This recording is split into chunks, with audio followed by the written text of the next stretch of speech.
നമ്മൾ ഇന്ന് തയ്യാറാക്കാൻ പോകുന്നത് നമ്മുടെ ഹെൽത്തിന് അത്രയും നമുക്ക് ഗുണം ചെയ്യുന്ന നമ്മുടെ ആട്ടിൻ്റെ സൂപ്പാണ്. അതും 2 തരത്തിലാണ് നമ്മൾ തയ്യാറാക്കാൻ പോകുന്നത്.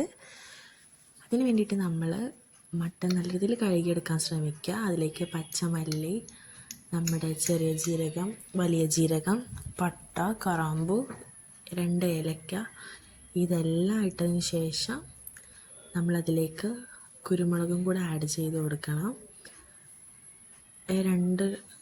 ഈ പാകത്തിലാണ് നമ്മൾ ഇട്ട് കൊടുക്കുന്നത്. നമുക്ക് എത്രയാണോ ആവശ്യം അത്രയും ഇട്ട് കൊടുക്കുക.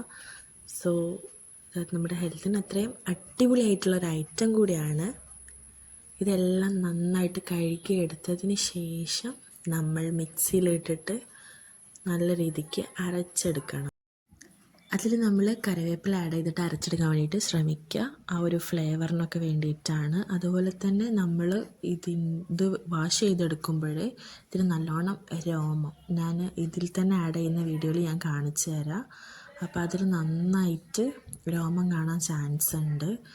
സോ ഇത് നല്ലോണം ക്ലീൻ ആക്കിയതിന് ശേഷം നമ്മൾ അരച്ചെടുത്ത പേസ്റ്റ് ആഡ് ചെയ്യുക, മഞ്ഞൾപ്പൊടി ആഡ് ചെയ്യുക, പാകത്തിന് നമ്മുടെ കല്ലുപ്പും കൂടെ ആഡ് ചെയ്ത് കൊടുത്തതിന് ശേഷം കുക്കറിൽ അടച്ച് വെച്ചിട്ട് ഹൈ ഫ്ലെയിമിൽ ഒരു 2 ഫിസലും ലോ ഫ്ലെയിമിൽ ഒരു 10 ഫിസലും അടുപ്പിച്ചെടുക്കാൻ വേണ്ടി ശ്രമിക്കുക. അത് കഴിഞ്ഞതിന് ശേഷം നെയ്യ് ഒഴിച്ചിട്ട് അതിലേക്ക് ഇഞ്ചി വെളുത്തുള്ളി പേസ്റ്റ് ഇട്ടതിന് ശേഷം ചെറിയ ഉള്ളി ഇട്ട് കറിവേപ്പില എല്ലാം ഇട്ടിട്ട് നമ്മൾ ഇതിലോട്ട് ഒഴിച്ച് നല്ലോണം മിക്സ് ചെയ്ത് കൊടുക്കുക.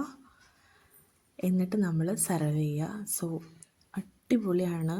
നമ്മുടെ ഹെൽത്തിനും ടേസ്റ്റ് ബേസ് ആണെങ്കിൽ എല്ലാ ഫ്ലേവറും നല്ല അടിപൊളിയായിട്ട് ഹൈലൈറ്റ് ചെയ്ത് നിൽക്കുന്നുണ്ട്. സോ നിങ്ങൾ ട്രൈ ചെയ്ത് നോക്കുക, മസ്റ്റ് ട്രൈ ആണ്.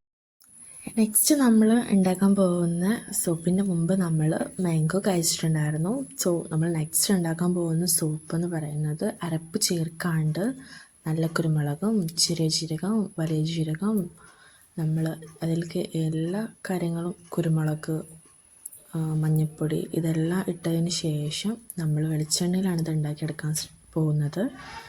ഇതിലേക്ക് ചെറിയ ഉള്ളി, ക്യാരറ്റ്,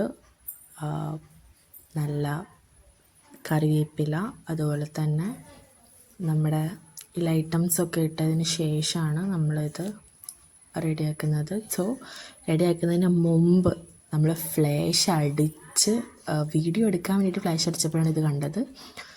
സോ എല്ലാവരും മാക്സിമം ശ്രദ്ധിക്കുക, ഫുഡ് പോയ്സൺ ഒന്നും അടിക്കാണ്ട് നോക്കുക. നമ്മൾ ഫ്ലാഷ് അടിച്ച് നോക്കിയപ്പോൾ നമ്മൾ കണ്ടത് നമ്മൾ വേഗം എടുത്തിട്ട് നമ്മൾ ഫുൾ ക്ലീൻ ആക്കിയതിന് ശേഷമാണ് നമ്മൾ വീണ്ടും രണ്ടാമത് നമ്മൾ വാഷൊക്കെ ചെയ്തതിന് ശേഷം നമ്മൾ അടുപ്പത്ത് വെച്ചത്. സോ ഇത് ഉണ്ടാക്കുമ്പോൾ നിങ്ങൾ ഫ്ലാഷ് അടിച്ച് നമ്മൾ നോർമൽ ലൈറ്റിൻ്റെ വെട്ടത്തിൽ നമുക്ക് ഒരിക്കലും കാണാൻ പറ്റത്തില്ല.